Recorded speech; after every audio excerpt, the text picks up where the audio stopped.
Welcome to Fantasybites. I'm your host, Matthew. Today's video is Crystal Ball. In the Crystal Ball series, we will be going over players to stash this week in order to play them in a plus matchup the following week. Therefore, this week we are focusing on players to stash during week 4 that have plus matchups in week 5. First up at quarterback, we have 49ers backup Nick Mullens. While it's unclear whether Mullens will be the starter by week 5, the matchup against the Dolphins will be one to stream regardless if it's Mullens or Garoppolo at QB. Both QBs are widely available in ESPN leagues, and either should be played against a Dolphins defense that gives up 23.1 points to QBs per game, 4th most in the league. Next up, we have Falcons running back Brian Hill. The RB2 in Atlanta has quietly emerged as a playable back. In week 3, he scored 15 fantasy points against a good Chicago defense, doing this with Todd Gurley as the lead back and 2 other running backs active for the game.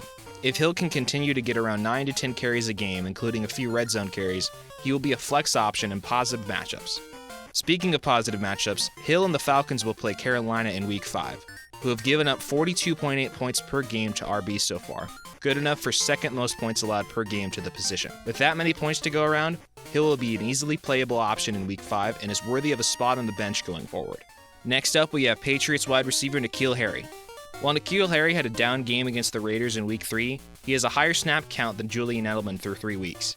The only wideout with a higher snap count than Harry on the Patriots is Donald Byrd, who has not come close to the big game that Harry had in week 2 against the Seahawks. Harry and the Patriots will face Denver in week 5, who have given up 45.9 points per game to wide receivers so far this season, 5th most in the league. While he isn't available in many leagues, if he's still on the waiver wire in your league, he's definitely worth a bench spot for the positive matchup against the Broncos.